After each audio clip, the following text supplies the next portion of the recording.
7ஆம் சங்கீதத்துல இது தாவீதின் சங்கீதமா இருக்குது. 1ஆம் வசனத்தை வாசிங்களேன். பொல்லாதவர்களை குறித்து எரிச்சல் அடையாதே, நியாயக்கேடு செய்கள் மேல் பொறாமை கொள்ளாதே, அவருக்கு பிள்ளை போல் சீக்கிரமா ஏற்பட்டு. ஆமா, இந்த உலகத்துல எத்தனையோ கெட்ட காரியம் நடக்குது. நம்ம கோபமா வருது சில இடத்துல, ஏன் இப்படி எல்லாம் பண்றாங்க அப்படின்னு சொல்லி. ஆனா அவங்களை குறித்து எரிச்சல் அடையாதுன்னு சொல்லிட்டு ஒரு காரியத்தை தாவீது சொல்றார். 3ஆம் வசனத்தை வாசிக்கும் போது, கர்த்தரிடத்தில் கர்த்தரை நம்பி நன்மை செய், தேசத்தில் குடியிருந்து. ஆமா, கர்த்தரை நம்பி உன்னால செய்ய முடிஞ்ச நன்மையை செஞ்சுட்டு தேசத்துல குடியிருக்கிற வரைக்கும் சத்தியத்தை மேய்ந்து கொள்றார். இந்த சத்தியமாகிய இயேசு கிறிஸ்துவை நீ விசுவாசிக்கும் போதுதான் கர்த்தர் அற்புதங்களை செய்கிறவராய் இருக்கிறார். 2ஆவதாக 4ஆம் வசனம் சொல்கிறது, கர்த்தரிடத்தில் மனமகிழ்ச்சியாகிறது, அவருடைய இருதயத்தில் விழுவதற்கு அருள் செய்வார். இப்ப சொன்னது போல எல்லாவற்றையும் நான் கர்த்தரிடத்துல ஒப்பு கொடுத்துட்டேன். நன்மையோ தீமையோ எது செஞ்சாலும் கர்த்தர் செய்வார்னு சொல்லி நான் ஒப்பு கொடுத்தனால கர்த்தர் இது வரைக்கும் பாதுகாக்கன்னு சொல்லுவாங்க. கர்த்தரிடத்தில் மனமகிழ்ச்சியா இருக்கணும். ஆண்டவரை பத்தி நினைக்கும் போது நமக்குள்ள ஒரு சந்தோஷம் வரணும். இல்லையா சொல்லுவோமா? நாங்கள் உட்காந்தும் போது எனக்கு உண்மையில அவர் சொன்னது போல டிசம்பர் மாதம் தான் ஏதாவது வரும். நவம்பர் மாதம் நம்ம பயந்துனே இருப்போம். 21 நாள் உபவாசம் கூட்டம் போடுவோம். 24 நாள் உபவாசம் கூட்டம் போட்டால் தானியல் ஜெபம் அது. அந்த தானியல் ஜெபத்தில் முழுசா சில பேர் முடிக்கவே மாட்டாங்க. அதுக்குள்ள போராட்டம் பிரச்சனை எல்லாம் வரும், பயங்கரமாக வரும். அது முடிக்கிறதுக்குள்ள ஏதாவது ஒரு காரியம் வரும். அதனால இந்த வருஷம் நம்ம எப்பவுமே காலையில பிரேயர் இருக்கிறதுனால அதை போடலை. நல்லா கவனிங்க எனக்கு அன்பானவர்களே. கர்த்தரிடத்துல மனமகிழ்ச்சியா இருக்கும்பொழுது, தேவ சமூகத்துல மனமகிழ்ச்சியா இருக்கும்போது, நேற்றைக்கு நான் ஜெபித்து கொடுத்த போது ஒரு வசனத்தை கர்த்தர் ஆண்டு கொடுத்தார் எனக்கு. சங்கீதக்காரன் தாவீது சொல்லும் போது அவன் சொல்றான், கர்த்தரையே நோக்கி என் ஆத்துமா அமர்ந்திருக்கிறது, நான் நம்புகிறது அவராலே வரும். அப்ப என்ன காரணம்? கர்த்தருடைய சமூகத்துல அமர்ந்து நன்மையோடு இருக்கும் போது கர்த்தருக்கு ஸ்தோத்திரம் ஆண்டவர் செய்யறாரா, நாம நினைக்கிற காரியத்தை அவர் வாய்க்க செய்கிறவரா இருக்கிறாரா. அதான் சங்கீதக்காரன் 5ஆம் வசனத்தை சொல்றாரு, ஒரு வழியை கர்த்தருக்கு ஒப்புவித்து அவர் மேல் நம்பிக்கையாயிரு, அவரே காரியத்தை வாய்க்க பண்ணுவாங்க. நிறைய பேருக்கு சாட்சி ஏன் கேட்டேன்னா, அந்த சாட்சி சொல்றேன்னு நான் வாட்ச் பண்ணேன். என்னோட தெரியலன்னு சொல்லி அந்த சகோதரி சொன்னாங்க. ஆனா ஆண்டவர் பாருங்க, அந்த வேலை காரியத்தில் உயர்த்தும்படியாக கர்த்தர் கிருபை செய்வார். அதே போல அருமையான மகள் அவ்வளவு தூரத்துல வராங்க, கர்த்தருக்கு ஸ்தோத்திரம். அவங்க சொன்ன சாட்சி கேட்கும்போது ரொம்ப சந்தோஷமா இருந்துச்சு. இந்த பாம்பு வந்தது அப்படின்னு சொல்லி, அது மாத்திரம் இல்லை, அவங்க போகும்போது அங்கே கேரளஸ் போகும்போது ரொம்ப சந்தோஷப்பட்டாங்க அவங்க. அப்போ என்னன்னா, ஆண்டவருக்கு மகிழ்ச்சி மாத்திரமல்ல, வழியை கர்த்தருக்கு ஒப்புவிச்சிடமா. நீ போகும் வழியெல்லாம் உன் தேவனாகிய கர்த்தரை நினைத்து கொள்ளுது பைபிள்ல. நீதிமன்றம் 3:6 நினைக்கிறேன். அதை வாசிக்கும் போது வாசிங்க, வேகமா வாசிங்க. அவர் நினைத்துக்கொள். ஆமா, கர்த்தருக்கு செய்வோம். எங்க போயிருந்தாலும் தெரியல, டக்கு டக்குன்னு வாசிக்கிறோம். கொஞ்ச நாள் காணாம போயிருந்தாங்க. ரெகுலரா வாங்க, அல்லேலூயா சொல்லுவோமா? அவன் வேதம் சொல்லுகிறது, கர்த்தருக்கு ஸ்தோத்திரம், உன் வழியை கர்த்தருக்கு ஒப்புவித்து அவர் மேல் நம்பிக்கையாயிரு, அவரே காரியத்தை.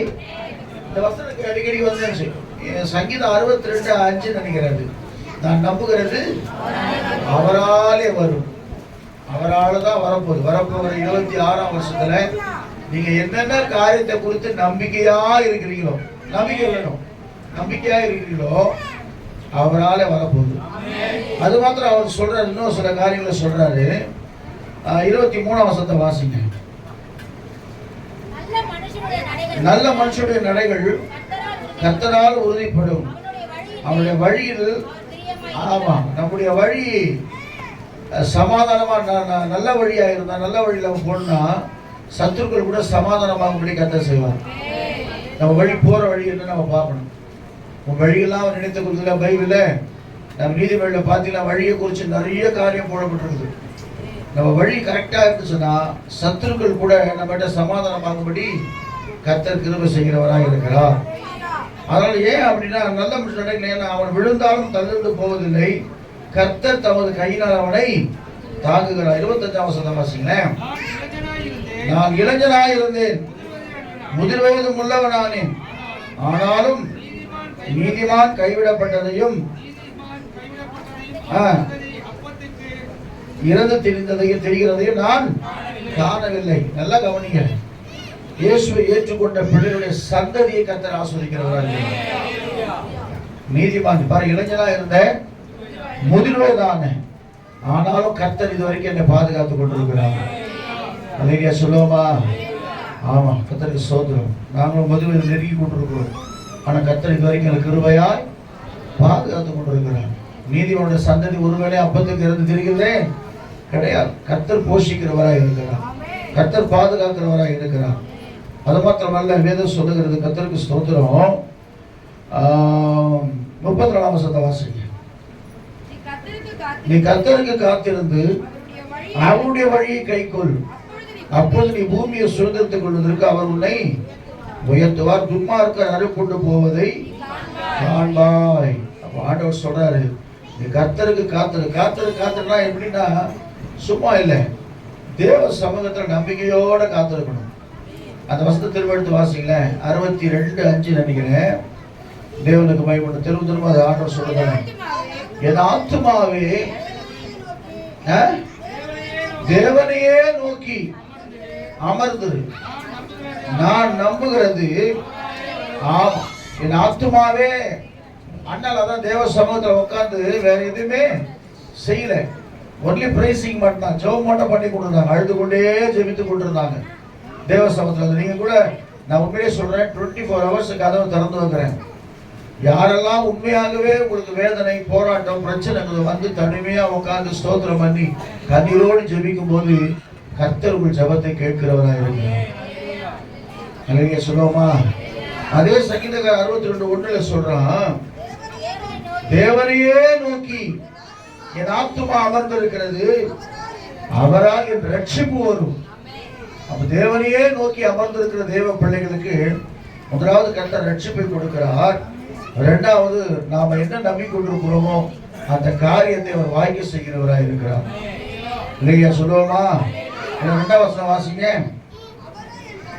அவரே என் கன்மலையும் என் ரட்சிப்பும் என் உயர்ந்த அடைக்கலமுமானவர், நான் அதிகமாய் அசைக்கப்படுவதில்லை. அவர் தேவ சமூகத்தில் யாரெல்லாம் அமர்ந்து தேவ நோக்கி பார்த்து கொண்டிருக்கிறாங்களோ, என்ன சோதனை வந்தாலும் சொல்லி மலைகள் விலகினாலும் பர்வதங்கள் நேர் பெருந்தாலும் அவர் கிருபை நம்ம விட்டு போகவே போகாது. அலையா சொல்லுவோமா? மலைகள் விலகி போனாலும் பர்வதங்கள்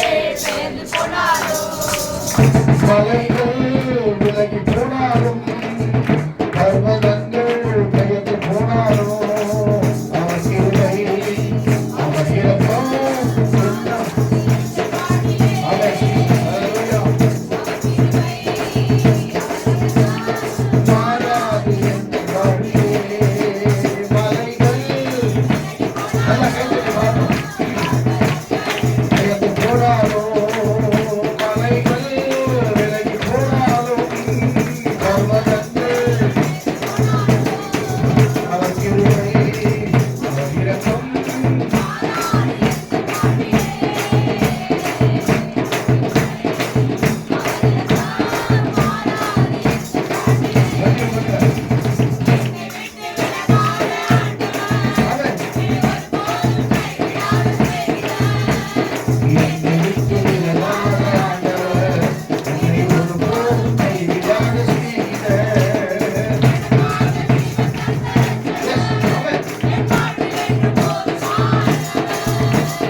பாருங்க.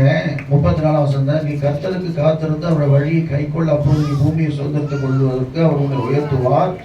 துன்மார்க்கர் அறுப்புண்டு போவதை காண்பாய். கொடிய பலவந்தனான ஒரு துன்மார்க்கனை கண்டேன். அவன் தனக்கேற்ற நிலத்தில் முளைத்திருக்கிற பச்சை மரத்தை போல் தடைத்தவனாக இருந்தான். ஆனாலும் அவன் ஒழிந்து போனான் பாருங்கள். அவன் இல்லை, அவனை தேடினேன், அவன் காணப்படவில்லை அப்படின்னு சொன்னப்போ நல்லா கவனிங்க. ஒரு துன்மார்க்கன் இருக்கிறான்னு சொன்னா நம்ம நினைக்கலாம், துன்மார்க்கனா இருக்கிறான், அவன் மட்டும் சமாதானமா இருக்கிறான், அவன் மட்டும் வசதியா இருக்கிறான், அவன் மட்டும் செழிப்பா இருக்கிறான்னு சொல்லாதீங்க. தயவு செய்து நினைக்காதீங்க. ஏன்னா நீதிமானுக்கு ஒரு துன்பங்கள் அநேகமா இருக்கும். அவனுக்கு ஒரு துன்பம் வந்தா அதோட முடிஞ்சு போச்சு. கர்த்தர் நம்ம பாதுகாக்கணும் தான் கடைசி வருஷம் சொல்லிட்டு 39 வருஷத்தை வாசிக்கும் போது, நீதிமன்ற ரட்சிப்பு கர்த்தரால் வரும், இக்கட்டு காலத்தில் அவரே அவர்கள் அடைக்கலம். அடுத்த வருஷம் சொல்லுது, கர்த்தர் அவர்களுக்கு உதவி செய்து அவர்களை விடுவிப்பார். அவர்கள் அவை நம்பி இருக்கிறபடியால் அவர்கள் துன்மார்க்க கைக்கு தப்பி வைத்து அதை கவலையே படாதீங்க. இப்படிப்பட்ட துன்மார்க்கனா இருந்தாலும் நாம நீதிமான்களா இருக்கிறோம். நம்ம யாரு? ஏன் நீதிமானு? Very good. ரத்தத்தாலே கழுவப்பட்டிருக்கிறோம். அது கழுவப்பட்டு நம்ம நீதிமானா மாறி இருக்கிறோம். இல்லையா? சொல்லுவோமா? வெளியே சொன்ன சில பேர் தெரியாது. ரட்சிப்பு என்னன்னு தெரியாது, ஞானஸ்நானம் தெரியாது, பரிசுத்தாவின் அபிஷேகம் தெரியாது. ரத்தத்தாலே கழுவப்பட்டு எப்படி இருக்கணும்? எப்படி இருக்கணும்? ரத்தத்தால கழுவப்பட்டு. எனக்கென்று எதுவும் இல்லை, எப்பூமி சொந்தம் இல்லை, எல்லாமே இயேசு இயேசு இயேசு. ஒரு வரி மட்டும் பாருங்க, பாடுகள் அனுபவிப்பேன், பரலோக பாடுகள் அனுபவிப்பேன், பரலோக தேவனுக்காய் பாடுகள். ஆமென். பரலோக தேவனுக்காய் கிறிஸ்துவின் மகிமை வெளிப்படுகிறான், கிறிஸ்துவின் மகிமை வெளிப்படுகிறான். தனிக்கூர்ந்து மகிழ்ந்திருப்பேன், நான் தனிக்கூர்ந்து மகிழ்ந்திருப்பேன். ஓ இயேசுவாலே பிடிக்கப்பட்டவன், அவர் ரத்தத்தாலே கழுவப்பட்டவன், நான் இயேசுவாலே பிடிக்கப்பட்டவன், அவர் ரத்தத்தாலே கழுவப்பட்டவன். எனக்கென்று எதுவும் இல்லை, இப்பூமி சொந்தமில்லை,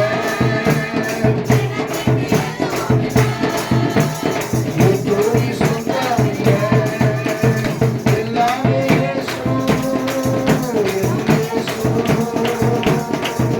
எல்லாம் இயேசு.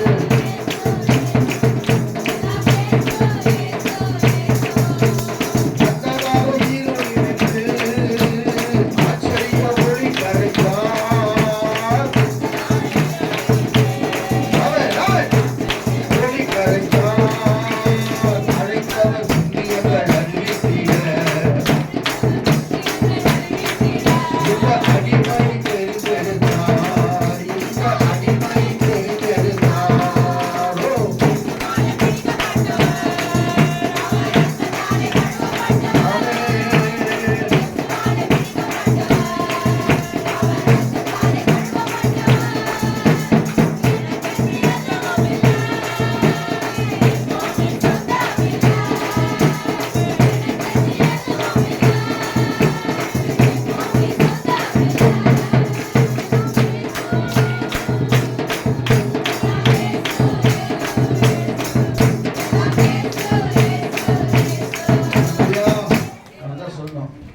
அந்தகார இருட்டு ஆச்சரியமான, ஆமா, அடிமையா இருந்தோம். நம்ம எல்லா வருஷத்துக்கும் அடிமையா இருந்தோம்.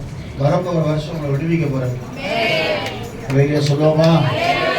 அதற்காக தான் கர்த்தர் நம்ம கொண்டு வந்திருக்கிறோம். 90ஆம் சங்கீதத்துல 14-15 வாசிப்போம். நாங்கள் எங்கள் வாழ்நாள் எல்லாம் களி கூர்ந்து மகிழும்படி திருப்தியாக்கும், தேவரில் எங்கள் சிறுமைப்பட்ட நாட்களுக்கு, நாங்கள் துன்பத்தை கண்ட வருஷத்துக்கும். ஆமென். ஹல்லேலூயா சொல்லுவோமா? நான் உட்கார்ந்து இங்கே ஜெபம் பண்ணி கொண்டிருந்த பொழுது ஆண்டவர் ஒரு வார்த்தை சொன்னார். இது மோசையின் சங்கீதம். யாரோட சங்கீதம்? தேவனுடைய மனிதனாகிய மோசையுடைய சங்கீதம். அந்த சங்கீதத்துல ரொம்ப அழகா சொல்ற, மனுஷனுடைய வாழ்க்கையை குறித்து மோசை ரொம்ப அழகா சொல்ற.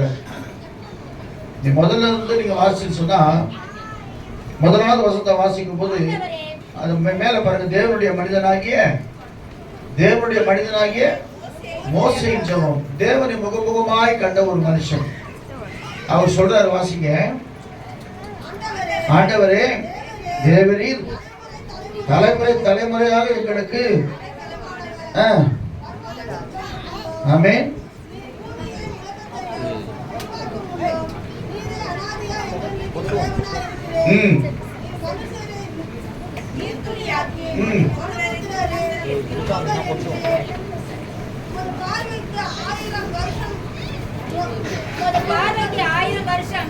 நேற்று கடந்த நாள் போலவும் ராஜாக்கள் போலவும் இருக்கிறது.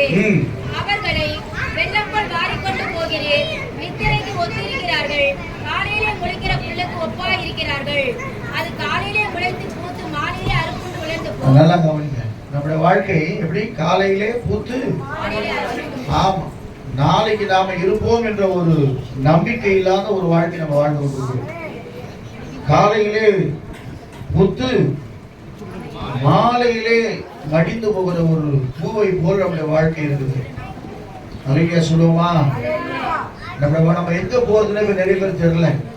என்னமோ நம்ம ஒரு 150 வருஷம் 200 வருஷம் ஆதி காலத்தில் இருந்தது போல வாழ்வோம்னு சொல்லி மனுஷன் நினைச்சு கொண்டிருக்கிறோம்.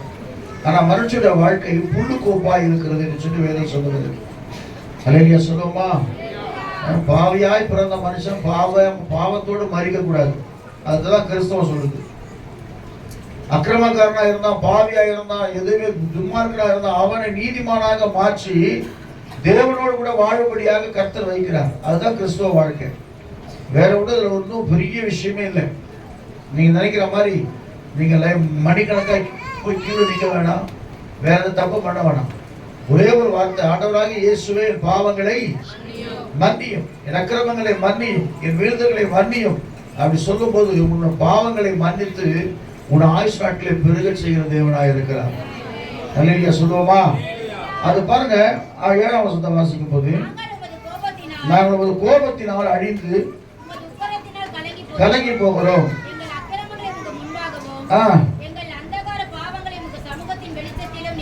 நிறுத்தினீர்.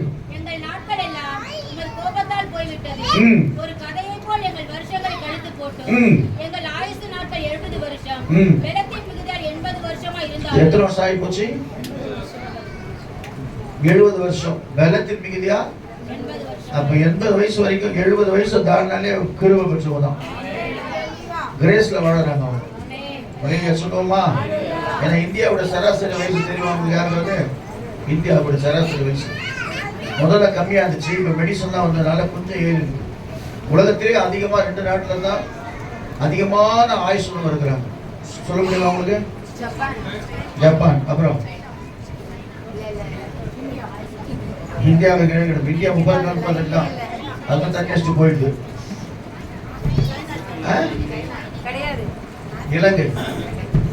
இலங்கையும் ஜப்பான் தான் இருக்கிறதுலே. இன்னொரு பாகிஸ்தான்ல ஒரு நாடு இருக்குதான். 150 வயசான கூட இளமையாவே இருக்கிறாங்க. 150 வயசான கூட இளமையா இருக்கிறாங்க. ஜப்பான்ல நீங்க பாருங்க, யாருக்கும் ரொம்ப மேக்சிமம் இந்த சண்டை போடுறது ரொம்ப குண்டா இருப்பான். மற்றவங்கள ஆமா 70 கிலோ 60 கிலோக்கு மேலே தாண்ட மாட்டாங்க யாருமே. அவங்க இடம் போட்டோம். எதுக்கு சொல்ல வரேன்னா, ஆண்டவர் ஆரம்ப காலத்துல மனுஷனுக்கு நல்ல ஆயுஷ் நாட்களை கூட்டி கொடுத்தாரு. உலகத்துல அதிகமா வாழ்ந்த மனுஷன் யாரு? மெத்துசாலா. அவன் வயசு என்ன வயசு? 969 வயசு இந்த உலகத்துல வாழ்ந்திருக்கிறான். அந்த நாட்கள்லயே முதுமக்கள் தாழிகள்லாம் இப்ப கிடைக்குதுன்னா வயசானா சாவ மாட்டாங்க. உடனே அந்த பானைகளை உள்ள போட்டு வச்சிருவாங்களாம். இது நடந்த உண்மை. அதனால நீங்க தோண்டும் போல முதுமக்கள் தாழி ஏன் கிடைக்குதுன்னா வயசானவங்களை தூக்கி உள்ள அடக்கம் பண்ணிடுவாங்க. அந்த மாதிரி இருந்த ஒரு நாள் சீதோஷம் அந்த மாதிரி இருந்துச்சு. ஆண்டவர் மேகங்களை வானத்திலே தண்ணீரை கட்டி வைத்திருந்தார். ஃப்ரிட்ஜில் இந்த மாதிரி இருந்தாங்க ஜனங்க. இல்லையா சொல்லுவோமா? பழைய ஏற்பாட்டு பரிசுத்தம் நீங்க பாத்தீங்களா? யோசேப்பு வரைக்கும் நீங்க பாத்தீங்களா? யோசேப்பு எத்தனை வயசு? 140. யாக்கோபுக்கு நீங்க பாத்தீங்கன்னா வந்தா இந்த ஆதியாகமம் புஸ்தகம் 6ஆம் அதிகாரம் வரும்போதுதான் ஆண்டவருக்கு விசனமாயி போச்சுன்னா, அது கண்டுபிடிச்ச மனுஷன் பாவங்களை அதிகமாய் செய்ய ஆரம்பிச்சுட்டா மனுஷன் உண்டாக்குறத கர்த்தர் விசனம் பண்றாரு இந்த பைபிள்ல. பூமியிலே பெருகினது என்றும் அவன் இருதயத்தின் நினைவுகள் எல்லாம் நித்தமும் பொல்லாதது என்றும் கர்த்தர் கண்டு பூமியிலே மனுஷனை உண்டாக்கினதற்கு மனஸ்தாபப்பட்டாராம். ஏன்டா அந்த பூமியில மனுஷனை உண்டாக்க சொல்லி அப்புறம் ஜலப்பிரவாகம் கொண்டு அழுத்து கொண்டு போயிட்டார். அழுத்து கொண்டு போடாம இருக்குதா என்ன செஞ்சாங்க, வயசு இனிமே என்ன செய்யக்கூடாது, மனுஷனுக்கு அதிகமா கொடுக்க கூடாதுன்னு சொல்லிட்டு அவர் சொல்றாரு, மோசே சொல்றாரு, மனுஷனுக்கு நியமித்த வருஷம் எத்தனை? 70 74 பலத்தின் மிகுதியால் 80. ஒரு ஐயா ஒருத்தர் மறித்த ஒரு ஐயா சொல்லுவார், அவர் வயசு 90. அவர் சொல்லுவார், நான் ரைஸ்ல நிக்கல, கிரேஸ்ல நிக்கிறேன்.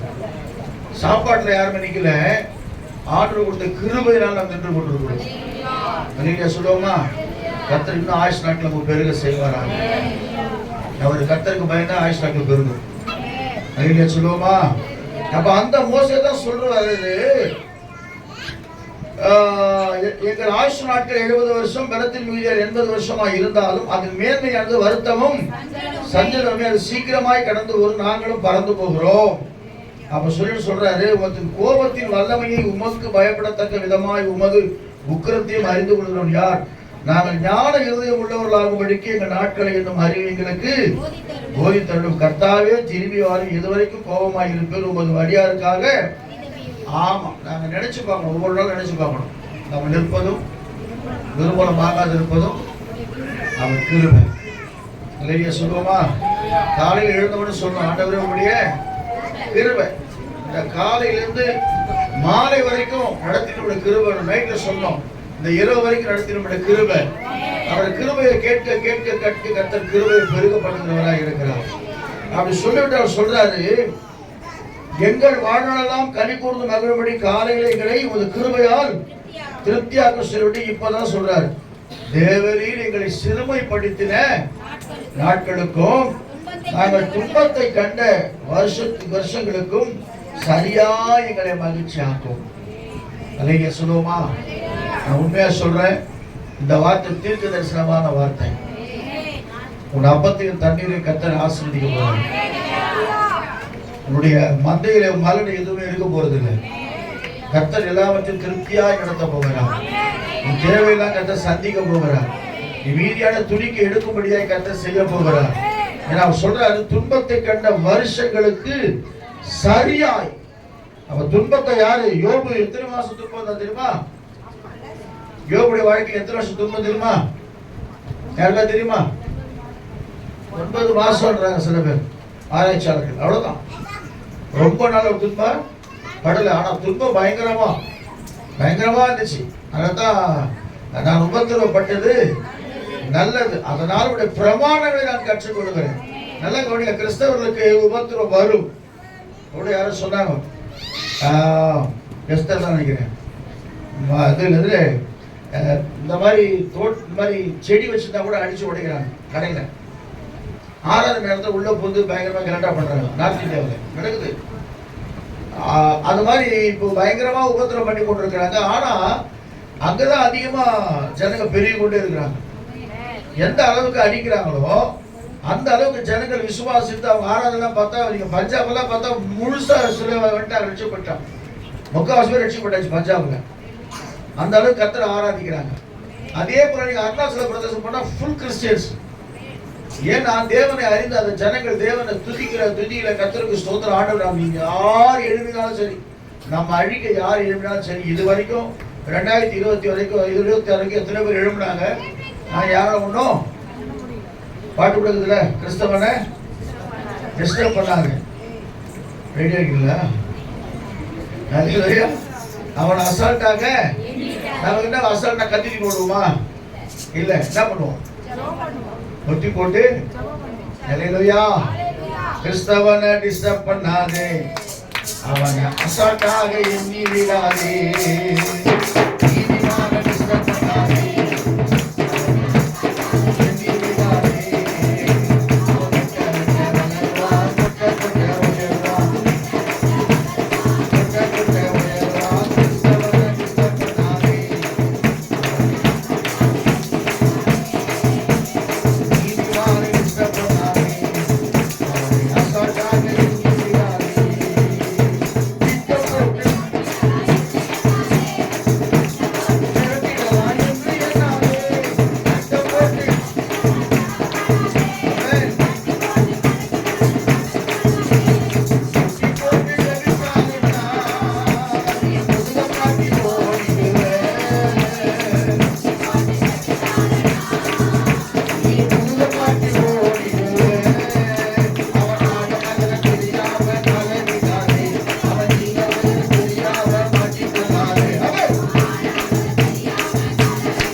பெயிண்ட் தான் வேண்டுட்டோம்.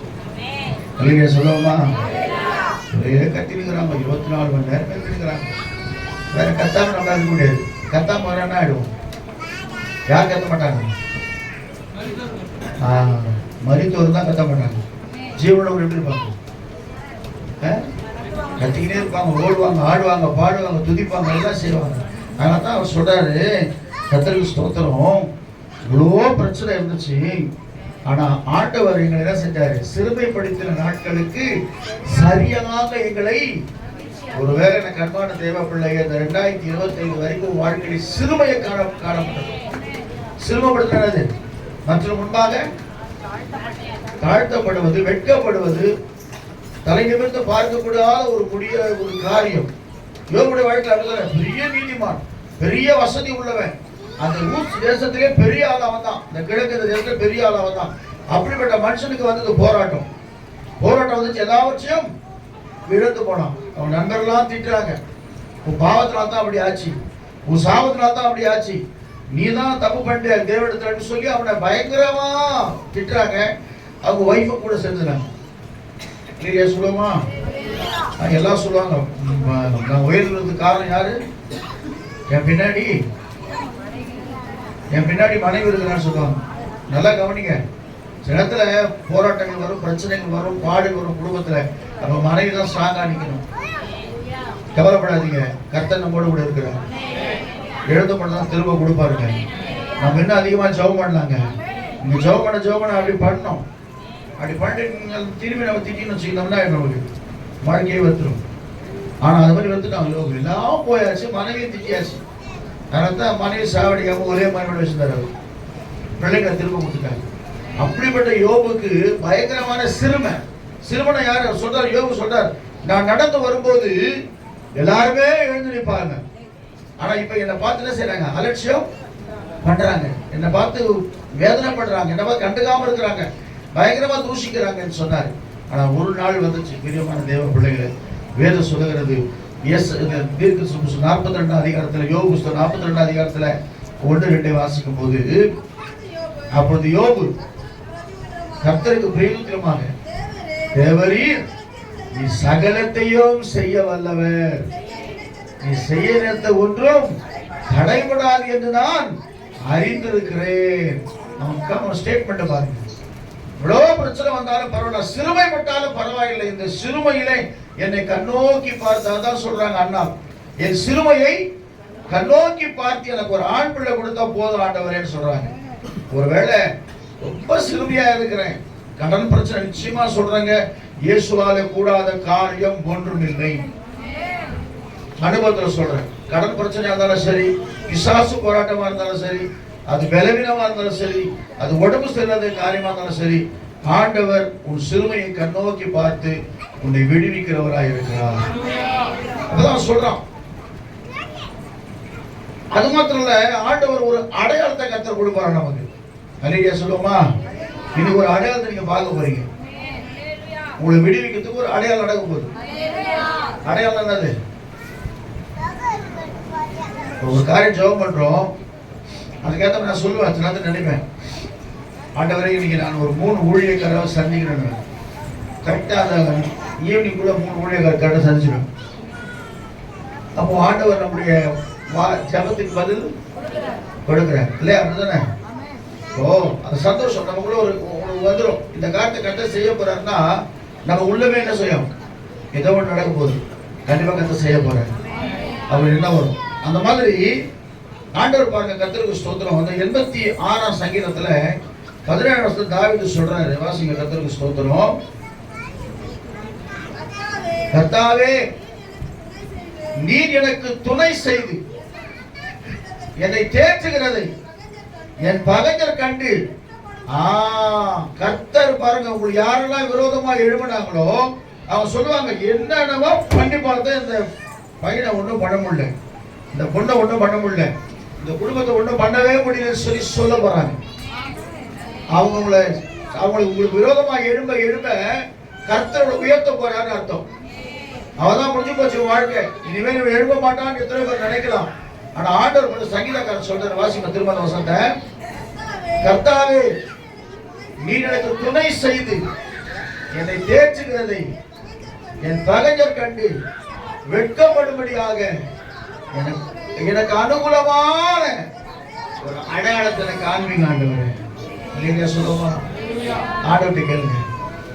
நான் உண்மையிலே சொல்றேங்க, இந்த புல்பிட்ட நின்று சொல்றேன், எத்தனையோ முறை நான் ஜெபம் பண்ணியிருக்கிறேன். இவங்கிட்ட என் ஒய்ஃப் கூட சொல்லுவேன், கவலையப்படுறத கர்த்தர் பார்த்துப்பாங்க அப்படி சொல்லுவேன். அதுக்குள்ள ஒரு அற்புதம் நடக்கும். ஆச்சரியமா இருக்கிறது. அதான் யோசிப்பேன், கர்த்தர் நம்ம கூட இருக்கும் போது நாம ஏன் கவலைப்படணும்? இல்லையா சொல்லுவோமா? அவர் தான் சொல்றாரு, உன் சிறுமையை கண்ணோக்கி பார்க்கிறாராம்.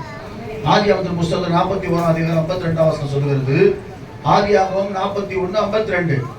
வேகமா வாசிங்க, சீக்கிரம். நான் சிறுமைப்பட்டிருந்த தேசத்திலே என்னை பலுகி பெருக பண்ணார் என்று சொல்லி இளையவனுக்கு எப்ராயிம் என்றும் எகிப்து தேசத்திலே இல்லம்மா வருத்தம் யாவையும் மறக்க பண்ணினார் என்று மூத்தவனுக்கு நல்லா கவனிங்க. ஒரு அந்நிய தேசத்துக்கு போயிட்டார், சொந்த சகோதரரை வித்துட்டாங்க. இல்லையா சொல்லுவோமா? அன்னைக்கு ஒருத்தர் கதைட்டார். ஒரு ஐயா பேசும்போது நான் இந்த மாதிரி இந்த ஒரு கதை இருக்குது பைபிள் இருக்கேன். கதை இல்லை, சம்பவம். பைபிள் நடக்குது, கதை கிடையாது, சம்பவம், உண்மை. யோசேப்பு இருந்த ஒரு மனுஷன் இருந்தது உண்மை. அவருடைய எலும்புகள் காக்கப்பட்டது உண்மை. எவ்வளவு உண்மைதான், கதைலாம் கிடையாது. அது கதைன்றது வேற. இதெல்லாம் பைபிள் நடந்த ஒரு சம்பவம் தான். பரிசுத்த ஆவியானவர் நமக்கு எழுதி வச்சுக்கிறார். ஒரு மனுஷனோட வாழ்க்கை எப்படி இருக்குன்னு சொல்லி இதை படிச்சாலே போதும். அது இந்துக்கள் படிச்சா கூட நம்ம தெளிவாயிடுவோம். அல்லேலூயா சொல்லுவோமா? அப்போ சொல்லுத வசனம் வாசிங்க. என் வருத்தம் யாவையும் கர்த்தர். அவன் சகோதரர்களை வருத்தம். அவனுக்கு என்ன வருத்தம்? சொந்த சகோதரர்களை நம்மளை காட்டி கொடுத்துட்டாங்களே, சொந்த சகோதரர்களை வித்துட்டானுங்களே, சொந்த சகோதரர்களை குழியிலே போட்டானுங்களே. இதனால நம்ம குடும்பத்தெல்லாம் விட்டுட்டு ரொம்ப தூரம் வந்துட்டுமே. நம்ம மேல பொறாமைனால, நல்லா கவனிங்க, பொறாமைனாலே உன் கூட பிறந்தவர்களே உனக்கு விரோதமா எழும்பலாம். நான் திரும்ப சொல்றேன், ஆனா கர்த்தர் உன்னோடு கூட இருந்து உன்னை உயர்ந்த அடைக்கலத்தில் வைப்பார்.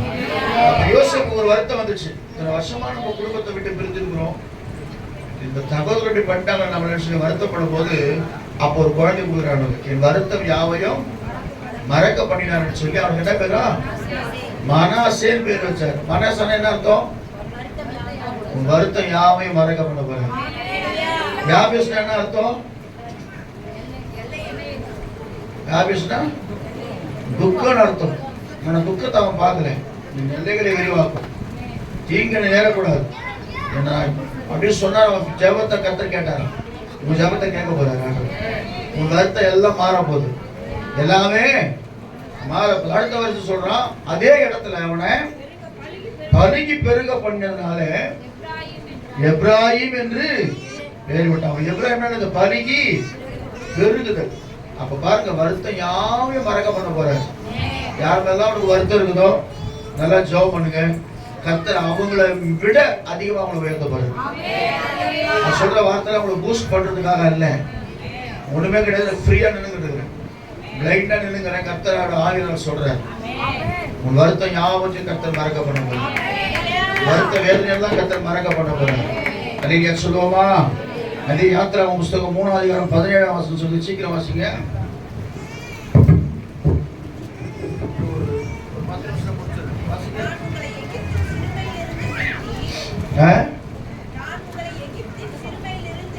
எகிப்தின் சிறுமையிலிருந்து நீக்கி பாலும் தேனும் ஓடுகிற தேசமாகிய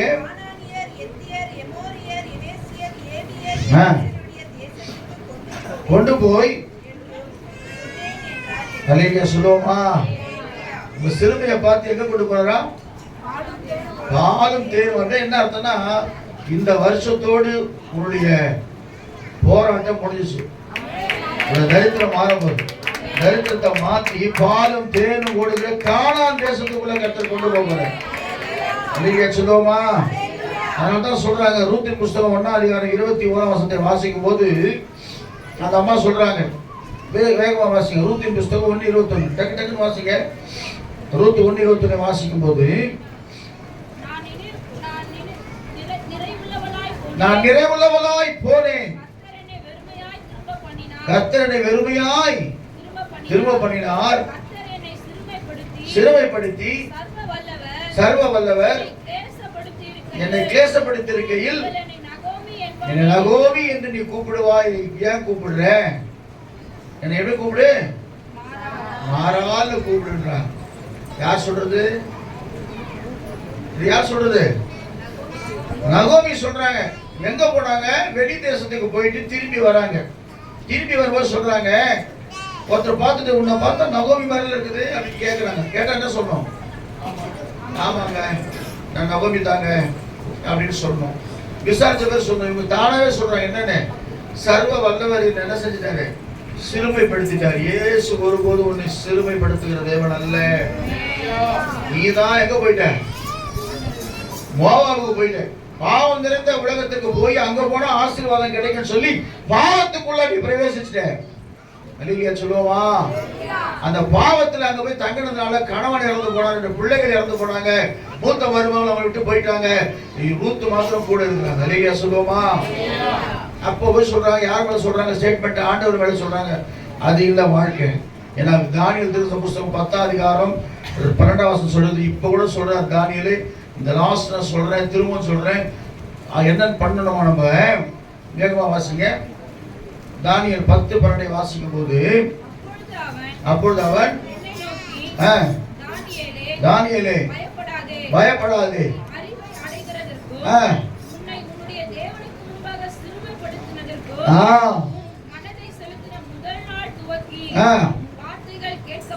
கேட்கப்பட்டது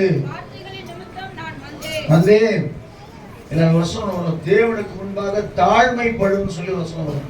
10ஆம் அதிகாரம் 12ஆம் வசனத்துல தேவனுக்கு முன்பாக என்ன செய்யும்?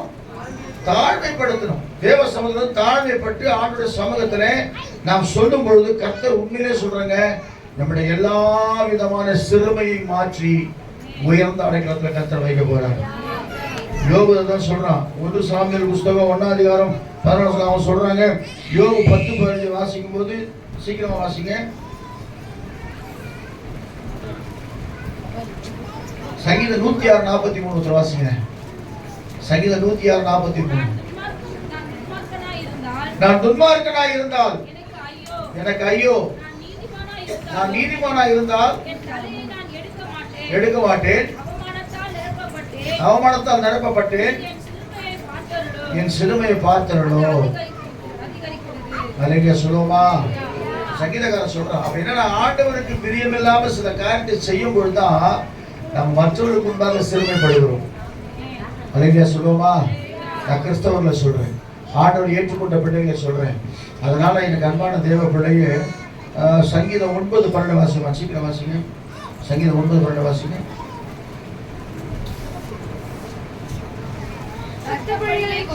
இரத்த பழிகளை குறித்து விசாரணை செய்யும் போது நினைக்கிறார், மறவார். நீங்க கூப்பிடணும், அவர் அதான் விரும்புறார். அல்லேலூயா.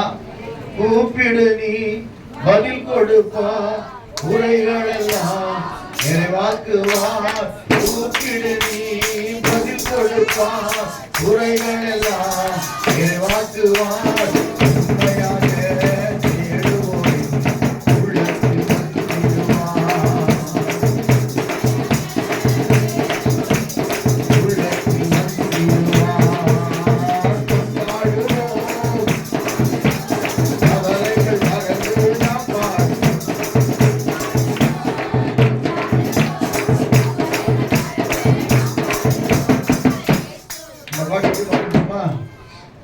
இயேசு ராஜா வந்திருக்கிறார். எல்லா பாட்டும் டமாக்கு பாடணும். அல்லேலூயா. கண்ணீரெல்லாம் துடைத்திடுவார், கரம் பிடித்து நடத்திடுவார். கண்ணீரெல்லாம் துடைத்திடுவார், கரம் பிடித்து நடத்திடுவார். வெட்கமெல்லாம் வெட்கமெல்லாம் இன்றே நிறைவேற்றுவார்.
போறாரு. இரண்டாவது துன்பத்தை மாத்த போறாரு. துன்பம் தானா? சிறுமண்டது வெட்கப்படுது. துன்பம்னா ஆமா வேதனை. துன்பம், வேதனை, கவலை. நம்ம தமிழ்ல நிறைய வார்த்தை இருக்கு, இங்கிலீஷை விட. ஆமா, வேதனை, பிரச்சனை, போராட்டம். அது எப்படி மாறுன்னு சொன்னா, முதலாவது அவர் சொல்றாரு, இடத்தை மாத்திட்டாரு, சிறுமையை மாத்திட்டாராம். சொல்லுவோமா? ஏன் சிறுமை வருது தெரியுமா? சிம்சோனுக்கு ஆர்டர் என்ன கொடுத்தாரு? வல்லமை கொடுத்தாரு ஆண்டவர். பயங்கரமான வல்லமை. அவனை போல ஒரு வல்லமையிலாலே எவனுமே கிடையாது. அப்படி அவன் நினைச்சான்னா இந்த பீரோ ஒரு வேலை தூக்கிடுவான். அந்த மாதிரி ஆளு பயங்கரமான பராக்கிரமசாலி. ஆனா அவன் ரகசியம் எங்க இருந்துச்சு? அவன் தலை முடி ஜோட்டில இருந்தது. ஜோட்டி சொல்லுவாங்க, என்னது? சடை முடியில இருந்துச்சு. அதை எப்படி ரகசியம் கண்டுபிடிக்கிறதுக்கு இவனை ட்ரை பண்ணாங்க. இவனை கொடுத்த பிரதிஷ்டை எல்லாம் இழந்து போயிட்டான். அவனுக்கு என்ன பிரதிஷ்டை? ஒரு தேவ பிள்ளைக்கு சில பிரதிஷ்டைக்கு தெரியுமா? ஒன்னது என்னது? மனம் திரும்பியாச்சு, பரிசுத்தாவின் அபிஷேகத்தை பெற்றாச்சு. எப்படி வாழணும் ஆண்டவருக்காக? பரிசுத்தம் இல்லாமல் ஒருவனும் கர்த்தரை கிடையாது. பரிசுத்தமா வாழ ஒவ்வொரு நாளும் ஆண்டவருடைய பரிசுத்தமான கண்கள், இருதயங்கள், சிந்தனைகள், வார்த்தைகள், பேச்சுகள், நடக்கைகள், ஜீவியங்கள் எல்லாவற்றிலும் பரிசுத்தம் உண்டாகட்டும் ஆண்டவர். 2 Corinthians புத்தகம் 6ஆம் அதிகாரம் சொல்லி கொடுத்தாங்க. வாசிக்கணும். அதுல போடப்பட்டிருக்கிறது, இருளுக்கும் சம்பந்தம் ஏது? அப்புறம் பேரியாளுக்கும் அந்நிய நுகத்திலே அவிசுவாசிகளோடு பிணைக்கப்படாதிருப்பீர்களாக. நீதிக்கும் அநீதிக்கும் சம்பந்தம் ஏது? ஒலிக்கும் ஐக்கியம் ஏது? இசைவு ஏது? பங்கேது? சம்பந்தம் இல்லை. அவர்களுக்குள்ளே வாசம் பண்ணி, அவர்களுக்குள்ளே உலாவி, அவர்கள் தேவனாயிருக்கிற அவர்கள் என் ஜனமாயிருப்பார்கள். யாரோட ஜனம்? நம்ம கர்த்தருடைய பிள்ளையா நம்ம இருக்கிறோம். கர்த்தருடைய வேறு பிடிச்சாரு. இப்படி எல்லாம் உலகத்தை தான் இருந்தோம். நம்மளே எப்படி இருந்தோம்? அப்படியே பயங்கரமா பரிசுத்தமா ஊகான இருந்தா ஒண்ணும் கிடையாது. எல்லாமே நம்ம. நான் என்ன சொல்றேன் உங்களுக்கு சொல்ல போச்சுக்காது. நான் ரொம்ப பாவியா இருந்தேன். நம்மளை ஆண்டவர் கூப்பிட்டு வந்து எல்லாவற்றையும் மாற்றி ஒரு புது சிருஷ்டியா கர்த்தர் வச்சிருக்கிறார். சொல்லுவோமா? நான் தான் வேதம் சொல்றது, திரும்ப நம்ம பாவத்துக்குள்ள போகவே கூடாது. இரண்டாவதாக துன்பத்தை சொல்றார். துன்பம் சொல்றது யோபு சொல்றாரு 19ஆம் அதிகாரத்துல 22ஆம் வசனத்தை வாசிங்க. சீக்கிரம் வாசிங்க. யோபு 19:22 வாசிங்க. தேவனை போல நீங்களும் என்னை துன்பப்படுத்துவானே, என் மாம்சம் பட்சிக்கப்பட்டாலும்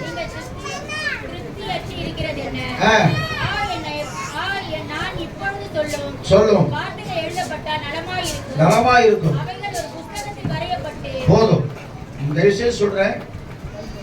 நீ யாராவது துன்பத்தோடு வந்தாங்கன்னா அவங்களை போட்டு என்ன செய்வீங்க? அவங்களுக்கு நீங்க நல்ல வார்த்தை சொல்லணும், பரவாயில்ல. அவங்கள போட்டு நல்லா பார்த்து வந்து ஆட்டம் வந்தவனா வந்துடுமா, வாங்கி வைத்து போயிடுவான். ஒரு ஆளு கடன், பெரிய கடன் ஆயிடுச்சான். 1 கோடி ரூபாய் மேல லாஸ் ஆகி போச்சான். கம்பெனி எடுத்து கூடியாச்சான். தன் சொந்த சகோதரரை பார்க்க வர சென்னைக்கு. பார்க்க வந்து அவர் எப்படி பாரு, 1 கோடி ரூபாய் லாஸ் ஆன எப்படி பாரு, பயங்கரமா எவ்வளவு பேர் வேலை கொடுத்து லாஸ் ஆகி போச்சு, கம்பெனி லாஸ் ஆகி போச்சு. வேதனையோடு சென்னைக்கு வராராம். சென்னைக்கு வந்தா அவன் சகோதரரை பார்க்கறான். அவன் சகோதரரை பார்த்து கேட்கிறான், தம்பி உன்னால என்ன உதவி பண்ண முடியுமா அப்படி கேட்கும் போது என்ன சொல்ற? தம்பி வச்சுக்கிறே இருந்தா என்ன சொல்லணும்? நானே கஷ்டப்பட்டுக்கிறேன். நீ வந்து என்ன சில பேர் பார்த்தா சொல்றான், நானே கஷ்டப்பட்டுக்கிறேன், என்ன வந்து என்ன செய்ய நீ கேட்கறீங்க அப்படி சொல்லல. நீ ஆடின ஆட்டனா, நீ பாடின பாட்டுனா, நீ ஆடின டான்ஸ்னா அப்படி இப்படின்னு சொல்லி அவனை போட்டு துக்கப்படுத்தி அவன் நினைச்சா நான் போக செத்து நான் விழுந்துட்டு அந்த அளவுக்கு சகோதரனை காயப்படுத்திடுறேன். நான் தயவு செய்து சொல்றேன். ஆகையால் ஏன் சொல்றாரு தெரியல. யாராவது உங்ககிட்ட துன்பத்தோடு வந்து உங்க கதையை சொல்லும் போது சாந்த குணமெல்லாம் அவங்ககிட்ட கேளுங்க. நீ கவலைப்படாதீங்க சிஸ்டர், உங்களுக்காக என்ன செய்யறேன், ஜெபம் பண்றேன். கவலைப்படாதீங்க பிரதர், உங்களுக்காக நான் ஜெபம் பண்றேன். எவ்வளவோ அற்புதங்களை கர்த்தர் செஞ்சிருக்கிறார். அந்த மாதிரி ஒரு பொண்ணு போய் பால் வாங்கிச்சோ வந்து 4-5 முறை பைபிளை தூக்கி தூக்கி விசாரிச்சு அந்த பொண்ணை திட்டி அனுப்பிச்சா கூட அப்ப கூட அந்த பொண்ணு தொடர்ந்து பைபிளை கொடுத்தனால்தான் அந்த பாலியாங்கிச்சோ முன்பாக 10 லட்சம் பேர் ரட்சிக்கப்பட்டாங்க. அவர் இன்னும் 10 லட்சம் என்ன போயிடுச்சு, எங்கேயோ போயிடுச்சு. அவரே பெட்ல படுத்திருக்கும் போது அவர் பௌத்த மதத்தை சேர்ந்தவர், புத்தரை கும்பிடுவர். 8 பேர் கொடுத்து இயேசுனை நேசிக்கிறார், படிங்கச்சான், தூக்கி விசிலடிச்சான் மூஞ்சில. 2வது 3வது 4வது 5 6 7 தொடர்ந்து அடித்து கொண்டார். அப்பதான் யோசனை பண்ணாராம், எதுக்கு இந்த பொண்ணு நம்ம இவ்வளோ துரத்தி அடிச்ச கூட வருது, அப்ப யார் இந்த இயேசு கிறிஸ்து சொல்லி இயேசுவை அப்படி படிக்கும் போதுதான் அவர் நடந்த அந்த அற்புதம்லாம் பார்க்கிறாங்க. மத்தேயுல, மார்க்ல, லூக்காவுல, யோவான்லாம் பார்த்த உடனே அவருக்குள்ள ஒரு விசுவாசம் வந்துச்சான். நீ உண்மையான இயேசுவா இருந்தா என்ன சுகமாக்குறாராம். அப்பவே கத்த சுகமாக்கிட்டார். அவர் மூலமா தான் 10 லட்சம் பேர், 10 லட்சம் பேர்ல எங்கேயும் போயிடுச்சு, கோடிக்கணக்கான பேர் ரட்சிக்கப்பட்டாங்க பாலியங்கிச்ச மூலமா. அப்ப அந்த ஆண்டவர் தான் சொல்றாரு, யோபு பரிசுத்தர் துன்பப்படும் போது என்ன செய்யுங்க, சந்தோஷமா. குடும்பத்துல யாரா வந்து கேட்டா என்ன பண்ணணும், ஆளு சொல்லணும். காசுனோட பரவாயில்ல, அவன் நம்பிக்கை ஊட்டுற வார்த்தை அவர் போயிட்டாராம். அப்பதான் ஒரு வசனம் இருந்தான், கர்த்தருக்கு ஸ்தோத்திரம், உன்னை அதிசயங்களை காணப்படணும் தேவன் எல்லாம் கூடும் தெரியல ஒரு வசனம் அவர் பார்த்தாராம். அந்த வசனத்தை பார்த்த உடனே அவருக்கு ஒரு நம்பிக்கை வந்துருச்சான். இந்து மனுஷன் தான், அதை பார்த்து அவர் நம்பிக்கை, அவரால் எல்லாம் கூடுமா, அவர் இயேசுமா எல்லாம் கூடும் சொல்லி விசுவாசித்து ஜெபிக்க ஆரம்பிச்சிருக்கிறாரு. சர்ச்சைக்கு போக ஆரம்பிச்சுக்கிறாரு. இழந்து போனதெல்லாம் மீண்டும் பெற்றுக்கொள்ளத்தை கற்றுக்கிறது சொல்லுங்க. சுகமா, நான் ஒருத்தர் வீட்டுக்கு போனேன். நான் இந்த மாதிரி எப்படிப்பட்ட பணக்காரன் நான் பார்த்ததே இல்லை. வீட்டில் நுழைஞ்சிலிருந்து சமையல் ரூம் வரைக்கும் ஏசி, கன்டினியூஸா மேல் மாடி ஏசி, கீழே ஏசி. அவர் எத்தனை ஏசி போட்டு வச்சு தரணும், உள்ள போனோம்னு சுவிட்சர்லாந்து வந்த மாதிரி இருந்துச்சு. நைட் ப்ரேயர் நடத்துறாரு அவர். நைட் ப்ரேயருக்கு எத்தனை பாஸ்டர் வருவாங்க சொல்லுங்க பாருங்க. நைட் ப்ரேயர்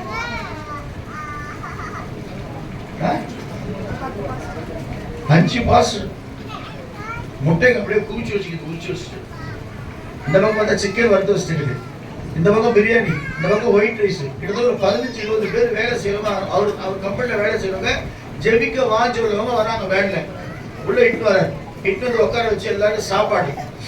நான் முட்டையை பார்த்து 2 முட்டை உள்ள தட்டேன், அவ்வளவுதான். எனக்கு போய் 1 மணிக்கு எனக்கு கொடுத்தது பிரசங்க நேரம் வந்து 1 மணிக்கு கொடுத்தா என்ன ஆகும், அது குஷன் பெட்டு சரின்னு போகுது, எல்லாம் தூங்குறேன். ஆனா உண்மையா நடந்து சொல்றேங்க, அவர் சாட்சி சொன்னாங்க, வெறும் 350 ரூபாய் கூலிக்கு நான் வேலை செஞ்சேங்க. இன்னைக்கு எவ்வளோ என் வாழ்க்கையில போராட்டம், பிள்ளைகள் மறித்து போனாங்க, என்னென்னமோ நடந்துச்சு என் வாழ்க்கையில. ஆனா இன்னைக்கு ஆண்டவர் பிள்ளைகளோடு கூட மனைவியோடு கூட ஆண்டவர் பெரிய ஆசீர்வாதம் வச்சு 2-3 ஃபேக்டரி வைக்க கர்த்தர் கிருபை செஞ்சிருக்காரு. இவங்க யார் தெரியுமா, என் ஃபேக்டரியில வேலை செய்யறவங்க விடிய 5 மணி நேரம் ஜெபம் பண்ண, 5 மணிக்கு ஜெபம் பண்ண பாருங்க. இது பெரிய ஆச்சரியம். அப்படிலாம் ஒரு மனுஷன் இவ்வளோ வசதிகள் கொடுத்தா நம்ம என்ன பண்றோம், master I have no time, sorry எனக்கு நேரமே இல்லை, அந்த அளவுக்கு நான் பிஸியாகிறேன். பிஸியாகிறவங்க காட்டிப்போம் பிஸியா. ஆனா அவர் சொல்றாரு, முதல்ல ஃபர்ஸ்ட் இதெல்லாம் பிச்சை, இயேசு கிறிஸ்து போட்ட பிச்சை இருக்குன்ற நம்ம சொல்லுவோமா, அது அவர் போட்ட பிச்சை. நான் பெரிய பணக்காரனா இருக்கிறேன், பெரிய மாடி வீடு, இது ஃபுல்லா ஏசி எல்லாமே இருக்குது, 2 ஃபேக்டரி. ஒரு சாதாரண அடிப்படை தொழிலாளியா இருந்த என்னை கர்த்தர் 2 ஃபேக்டரிக்கு முதலாளியா மாத்தி இருக்கிறார். உங்களை மாற்ற மாட்டாரா? அப்ப இப்பவே அவர் 5 மணிக்கு ஜெபம் பண்றாரு, நான் அப்ப எப்ப ஜெபம் பண்ணிருப்பாரு அதை நினைச்சுங்க. இப்பவே 5 மணிக்கு விடிய ஜெபம் பண்றாரு. 5 ஊழியக்காரரை கூப்பிட்டு காணிக்கை கொடுத்து நல்லா சாப்பாடு கொடுத்து வர விசுவாசிக்கு சாப்பாடு போட்டு நடத்துறாருன்னா நாளைக்கு தான் தெரியும், 30ஆம் தேதி நல்ல சொல்லுவோமா. இப்ப இந்த கூட்டம் இல்ல, நானே இறங்கி கொண்டு வேணும் நல்ல சொல்லுவோமா. அதனால தயவு செய்து சொல்றேன், கர்த்தர் ஜெபத்துக்கு முக்கியத்துவம் கொடுங்க, உங்களுடைய துன்பத்தை கர்த்தர் மாத்திடுவார். நல்ல சொல்லுவோமா. ஆதியாகமம் 43:6 வாசிங்க, சீக்கிரம் வாசிங்க. இந்த ஒன்று இருக்குது, பதில் சொல்லுது. 43:6 ஆதியாகமம். தொடர்ந்து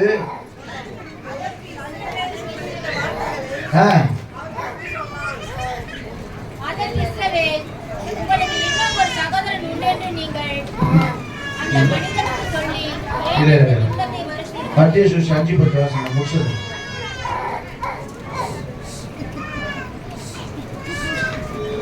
மத்திய 5:10 வாசிங்க. ஒருத்தர் சங்கீதம் 9:14 வாசிங்க.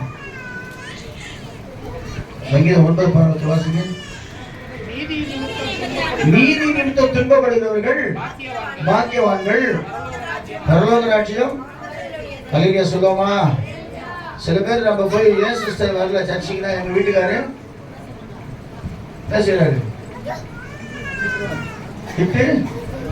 திட்டுவாரு அப்படின்னு சொல்லி வரத்துல. நான் உண்மையா சொல்றேங்க, தயவு செய்து சொல்றேன். ஒரு அம்மாவை பார்த்து அவங்க வீட்டுக்காரர் கேட்டாராம், ஏன் ஞானஸ்தானம் எடுத்த? சரியான ஐடியா. ஏன் ஞானஸ்தானம் எடுத்த? அப்ப அந்த அம்மா சொன்ன, இனிமேல் எடுக்க மாட்டேன். சரி போ, ஒழுங்க, இனிமேல் எடுக்க. அந்த மாதிரி ஆளுங்க கேளுங்க. சரி போ, மரியாதை போய் எடுக்க மாட்டேன். துபாயில் நடந்த சம்பவம். கையில் என்ன வச்சுக்கணும், நம்ம பயந்துக்குன்னு அர்ஜென்ட்டா அவங்க வீட்டுக்காரர் கூப்பிட்டாருன்ட்டு ராபத்தை எடுத்து ஓட்டாங்க. நடந்த உண்மையை சொல்றேங்க. ராபத்தை எடுத்து போயிட்டு இங்கேயும் ஒரு அம்மா தான் செத்துட்டாங்க. அந்த அம்மா அவங்க வீட்டுக்கார எதுவுமே கொடுப்பாரு. அவர் இந்த பாட்டு தண்ணி அடிப்பாரு, ராபத்தையும் சாப்பிடுவார். அவருக்கு அந்த அம்மா போயிடுச்சு. அது அந்த ராபத்தை எங்க காட்டு எல்லாம் இயேசுடைய மாம்சம். இயேசு புழுவை கை காட்டினா துடிக்கலாம் முடியாது. ரெண்டு நடந்த உண்மையான சம்பவம், போய் சொல்ல. துபாயில் சம்பவம். இன்னைக்கும் நிறைய பேர் இயேசுவை ரகசியமா துதித்து கொண்டிருக்கிறாங்க. நீங்க சொல்லுவோமா? இந்த அருள்ராஜன் ஒருத்தர் ஒரு மீட்டிங் நான் பார்ப்பேன். முஸ்லிம்ஸ் நிறைய பேர் வருவாங்க, ஸ்டேட்டுக்கு வருவாங்க. அவங்க எப்படி கூட்டம் வந்துமா, ஷவர் ஆன் பண்ணிட்டு அதில் ஆண்டவர்கிட்ட ஜெபம் பண்ணுவாங்க. ஷவர் ஆன் பண்ணிட்டு சத்தம் பகிட்டு சத்தம் தண்ணி ஊற்றுற மாதிரி பண்ணிட்டு உள்ள போய் ஜெபம் பண்ணுவாங்க. சொல்லுவாங்க சாட்சி, இப்படியெல்லாம் நான் ஜெபம் பண்ணி கொடுத்துருக்கேங்க. ஆனால் செவ்வாய்க்கிழமை அந்த பிரேயர் பண்ணுவாங்க. எதுக்கு சொல்றோம்னா, எனக்கு அன்பானவர்களே, உனக்கு இருக்கிற துன்பம் போகணும்னு சொன்னா, பகைவரால சத்துருவால பிசாசுல வந்த துன்பம் போகணும்னா இயேசுவை எப்படியாவது ஆராதிக்க வேண்டும் என்கிற ஒரு எண்ணம் உனக்குள்ள வரணும். ஹல்லேலூயா சொல்லுவோமா? நான் தான் சொல்லுவேன், துன்பப்படுகிறவர்கள் மன்னிக்கலாம். அந்த என்ன வாசனம் வாசிச்ச? 5:10 வாசிமா. மத்தேயு, நீதி நிமித்தம் துன்பப்படுகிறவர்கள் பாக்கியவான்கள். இன்னும் ஒரு ஐயா இருக்கிறார் புளியந்தோப்புல வெளியே எப்படி இருப்பாங்க? ஆளு அடிதடி தான். அந்த அம்மா சரியான அடிச்சு அந்த அம்மா ஒழுங்கி குச்சி மாரி ஆகி போச்சு. அப்படியே 36 முறை ஜெயிலுக்கு போனவர். எத்தனை முறை? 36 முறை ஜெயிலுக்கு போனவர். சர்ச்சுக்கு போனா அடிப்பார் அந்த அம்மாவை. அவ்வளோ அடியை தாங்கி அந்த அம்மா ஜபம் பண்ணிருக்குது. இன்னைக்கு அவர் ஊழியக்காரா மாறிட்டார். ஊழியக்கார மாறி உலகம் எங்க போய் சுவிசேஷத்தை சொல்லுகிறார். இன்னைக்கும் புளியந்தோட சந்தோஷம் சகோதரிக்கிறார். நிறைய சுகமா அப்ப நீதி எங்க வீட்டுல திட்டாருங்க, நான் வரமாட்டோங்க, அதுங்க இதுங்கன்னா போயிடுச்சு. நீ அப்படியே உட்காந்துக்கிட்டு ஆண்டவரே கணவர் என்ன செய்யும்? ரட்சியம். நைட்டு தூங்கும்போது தலைமையில கை வைக்க, பயந்தாலும் பரவாயில்ல. தலைமையில கை வச்சு சைலண்டா இயேசுவே என் வீட்டுக்கார ரட்சியம், கர்த்தாவே என் மனைவியே ரட்சியம், என் பிள்ளைகளை ரட்சியம். உங்க கைகளை உங்க பிள்ளைகள் இருந்த தப்பே கிடையாது. பரிசுத்தமான கைகளை கொண்டு நீங்கள் ஜெபிக்கும் போது கர்த்தர் அற்புதங்களை செய்கிறவராக இருக்கலாம். ஹல்லேலூயா. இதுக்கு மேல துன்பம் நான் சொன்ன உங்களுக்கு கஷ்டமாயிடும். கடைசியா மகிழ்ச்சிக்குள்ள உங்களை கொண்டு வந்துடுறேன். நீ கைவிடுவதில்லை, உம்மை துதிப்பார்கள். அல்லேலூயா சொல்லுவோமா? சங்கீதம் 35:9 வாசிங்க பார்க்கலாம். எதுல மகிழ்ச்சி உண்டாக பாருங்க. என் ஆத்துமா கர்த்தரில் களி கூர்ந்து அவர் ரட்சிப்பில் மகிழ்ந்து. ரட்சிக்கப்பட்டவங்க தான் சந்தோஷமா இருப்பாங்க. ரட்சிக்கப்பட்ட யாரு? இயேசுவை ஏற்றுக்கொண்டவர்கள் தான் சந்தோஷமா இருப்பாங்க. இன்னொரு வருஷம் சொல்லி ஏசாயா 35:10 முடிச்சிடறேன். ஏசாயா 35:10 சொல்லுது, கர்த்தரால் மீட்கப்பட்டவர்கள்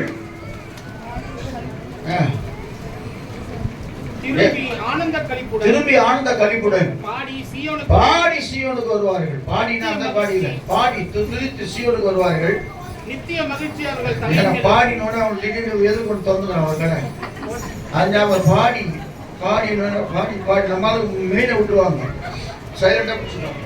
பாஸ்டர் என்ன பிரசங்கம் பண்ணாரு வெளியே போய் கேளுங்க. பாடினார், சூப்பரா இருந்துச்சு, நல்லா பாடினாரு. அப்புறம் அந்த கதை தான் சொன்னாரு. அதுக்காக சூப்பர் கதை இருக்கு. அது சொல்ற சத்தியத்தை நீங்க சீக்கிரமா ஏத்துக்கணுங்க தான் சொல்றேன். அப்படியே முறைச்சு நான் சொல்ல போய் நீங்க முறைச்சு நான் பார்த்து ரெண்டும் முறைச்சிக்கின்னு கட்சியில் அப்படி முறைக்கிட்ட சந்தோஷம் தேவ சமயம் வந்து என்ன பண்ணணும்? சந்தோஷமா இருங்கன்னு பாடக்கூடாது, சந்தோஷமா இருக்கணும். அல்லேலூயா. பாடி சீயோனுக்கு வருவார்கள், இங்க சீயோனுக்கு வருவார்கள், நித்திய மகிழ்ச்சி தலைமையில் இருக்கும், சந்தோஷமும் மகிழ்ச்சியும் அடைவார்கள், சஞ்சலமும் தவிப்பும் அவ்வளவுதான். ஓடும், விட்டு ஓடும். சஞ்சலம், தவிப்பு, வேதனை எல்லாம் ஓடும். எங்க வரணும்? சீயோனுக்கு வரணும். எந்த சீயோனுக்கு? சபைதான் சீயோன். சபை தான் உன்னை எங்க கொண்டு போகுது? நான் கொண்டு போகிறதில்ல, கர்த்தர் தான் உன்னை எங்க கொண்டு போறாரு? பரலோக பரிசுத்த ஆவியானவர் உன்னை கொண்டு போறாரு. ஒரு இமை பொழுதுல நீங்க எல்லாம் மறுரூபமாக்கப்பட போறீங்க. இயேசு மிக சீக்கிரத்துல வர போறாரு. இப்பவே வச்சாச்சு, எல்லாம் சிம்பிளா வந்தாச்சு. அப்படி காட்டுறான், டோர் திறக்குது. அப்படி காட்டுறான், கம்ப்யூட்டர் ஓபன் ஆகுது. வேதத்தில் சொல்லப்பட்ட எல்லா காரியமும் நிறைவேறிச்சு. உங்களுக்கு தெரியுமா? இப்போ எல்லா வேலைக்கும் கம்ப்யூட்டர் வச்சா, இது வச்சாச்சு. அது என்னது? ரோபோ. எல்லாம் பண்ணுது ரோபோ, எல்லாம் பண்ணுது, எல்லாம் பேசுது, எல்லாம் பண்ணுது, பதில் கொடுக்குது. இப்போ சைனா வந்து சண்டைக்கு கூட ரோபோ வச்சுட்டாங்களாம்.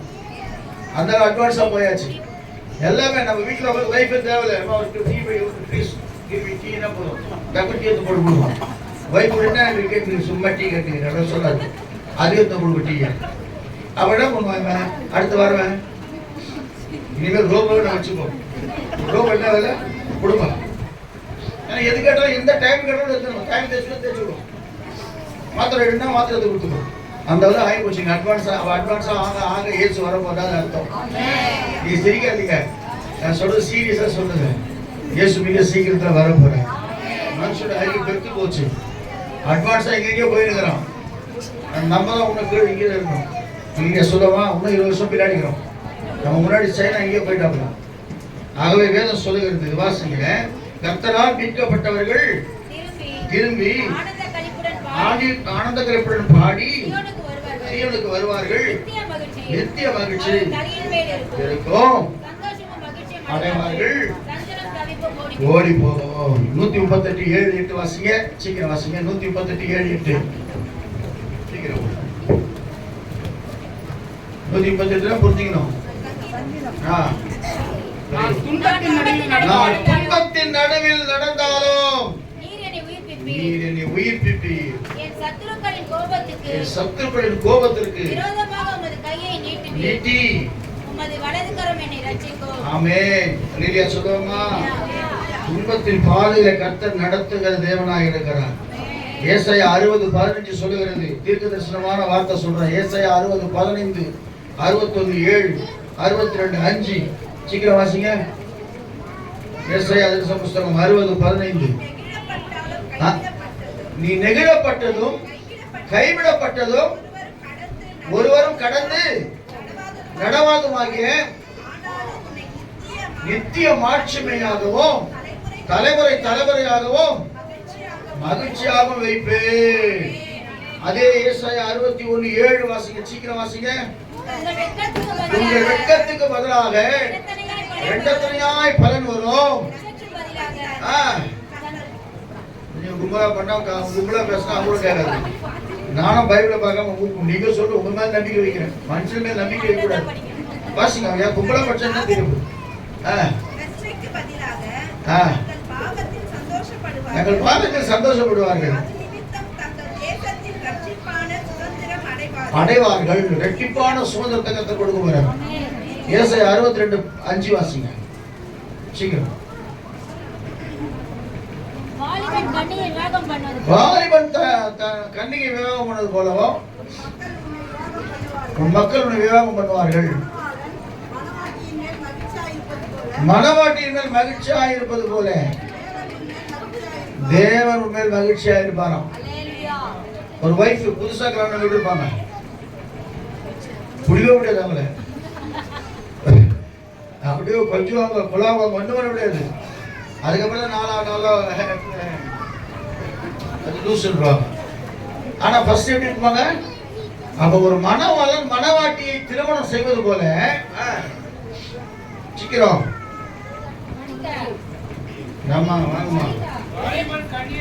வாலிபன் கன்னியை விவாகம் பண்ணது போல பண்ணுவார்.